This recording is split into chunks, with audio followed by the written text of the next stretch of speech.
Welcome to beautiful Copenhagen, Denmark's great capital city. This year, Vital Options International took on its 6th year, providing on-site coverage of this signature gathering, the essential ESMO Congress. The European Society of Medical Oncology combined the efforts of the most important European oncology professionals with the aim of improving prevention, diagnosis, treatment, and care of cancer patients. Well, the timing could not have been better. From new therapies and integrated cutting-edge technologies to the enduring role of the patient advocacy organizations, this ESMO gathering represented the finest that the oncology community has to offer.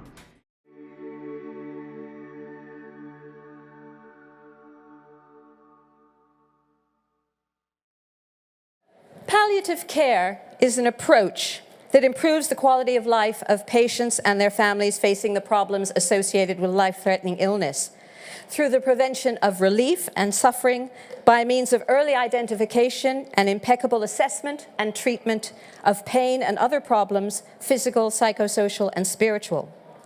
But you mentioned palliative care. I'm a former caregiver. My son had a brain tumor.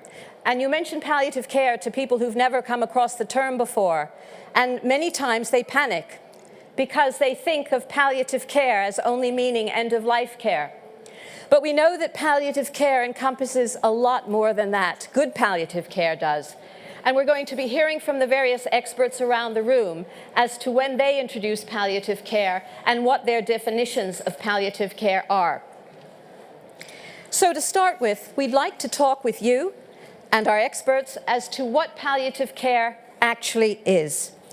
And I'm going to call on our 3 experts first to kind of set the scene, to introduce themselves to you, and for them to give you their point of view.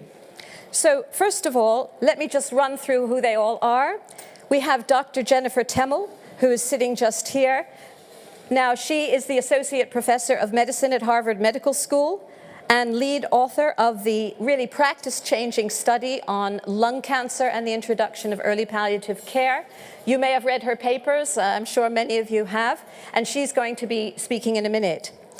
I'd like to introduce you also to Professor Nathan Czerny, who is sitting right here. He is Director of Cancer Pain and Palliative Medicine at the Medical Oncology Department of Shaare Zedek Medical Center in Israel. And he is one of the founders and past chairs of the ESMO Palliative Care Working Group. So welcome, Jennifer and Nathan. And we also have from the Royal Marsden Hospital, Annamarie Stevens, who is a Macmillan nurse consultant in palliative care at the Marsden. And she is a member of the ESMO Designated Centers Working Group. Welcome to you. So each will give just a short few-minute statement as to what they feel the definition of palliative care is. And we are going to start with you, Annamarie. Good afternoon, everybody. Can you hear me all right? I have a terrible Scottish accent, although I'm from London, representing the Royal Marsden. So as Kathy said, I just want to thank the organisers for inviting me today. But I've been a nurse for over 30 years. And the last 27 of those have been in cancer and palliative care, working in the London Cancer Tertiary Referral Centre. And I think if I was to stand before you perhaps 10, 15 years ago, I think I would have had a very clear definition about what palliative care is.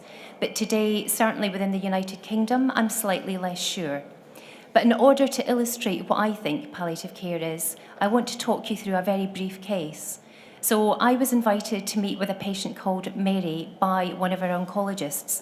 She was a 39-year-old married lady who was a teacher. She had 2 children, aged 9 and 7, and she was actively going through chemotherapy for a breast cancer.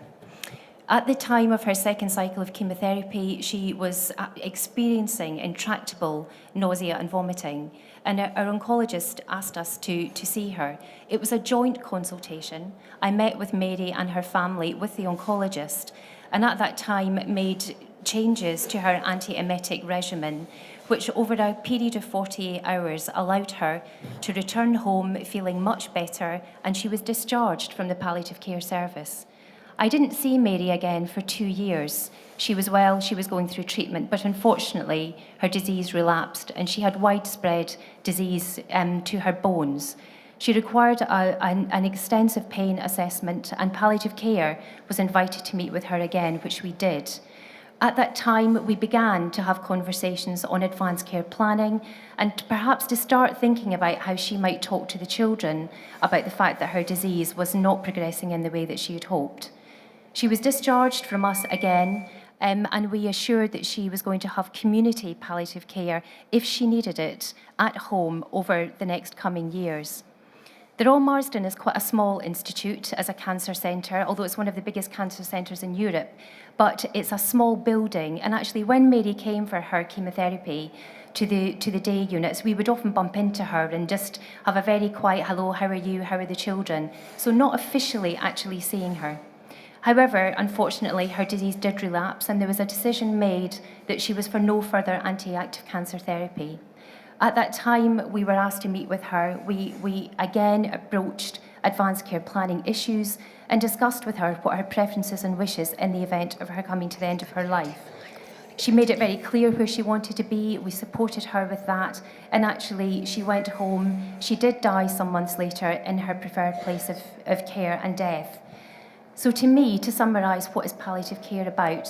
So I believe it's an integrated service that runs in parallel with the oncology team, and it's based on the needs of the patient, irrespective of the stage of their disease.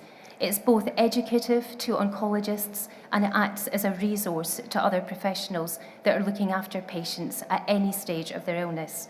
I think it's multidisciplinary, and for us at the Royal Marsden, and I hope for you, it's not just about end-of-life care. But I will leave you with a thought from another patient who, when I asked her what she thought I had been asked to see her for, she spoke about palliative care, and she said, you know, Annamarie, I think what you need to do is you need to become the face of a chameleon, and that palliative care needs to change its face and adopt and adapt to meet the needs of the patient rather than the stage of the illness. From the oncologist hat, I'll wear multiple hats. I'll wear it from the patient hat, from the oncologist hat, and from the palliative care physician hat, having been one of all three. Palliative care for me is about working with the individual and the family to make a commitment to say how we want to work together and partner with you to improve your quality of life and help you to live as well as possible during the course of this cancer experience. And that's true as to whether, irrespective as to whether this cancer experience is going to be a brief one with a curative outcome or a long one with an ultimate trajectory towards death. The commitment is one with an individual and with a family, because the focus of care is not just the patient, but it's also the care. It also extends to their families. In the setting in which I work, and this is a curiosity, I would say at least half of the patients my patients who are under our care do not appreciate that they are receiving palliative care, because this is an integral part of the philosophy of the department, and our palliative care team is seamlessly integrated on the site in the oncology day hospital, in the oncology ward, where routine care is delivered. So for the patients, we're just another face, another voice with this departmental-wide commitment to the best of technical care and to the best of individualized personal care to try to optimize quality of life, and that in terms of physical symptom control, spiritual care, psychological care, creative outlets such as art therapy or music therapy, or one of the masseurs who will take the patient while they're waiting for the results of their blood tests and give them a massage for 15 minutes before they'll come back to receive their chemotherapy. Obviously, the relationship changes as the situation evolves, and it is easy to be very upbeat and to talk about all the positive things about coping and feeling better when things are under control. But when things are not under control, we are also an emergency service. We're a backup. We're an ear to listen to family, to patients, to family, to help to prepare family members for difficult conversations, such as how to talk to one's kids, and how to start to think about issues of legacy, how to maintain intimate relations when you've got in a situation of failing health. All of this falls under the purview of our basket, and at least in the framework in which we work, the palliative care is a conceptual part of our department, but for the for the patient's experience, it is a seamless part of an ongoing care presence, which is generated by the interdisciplinary staff with whom I work. Thank you very much. Thank you. You just hold this for me. Thank you. Okay.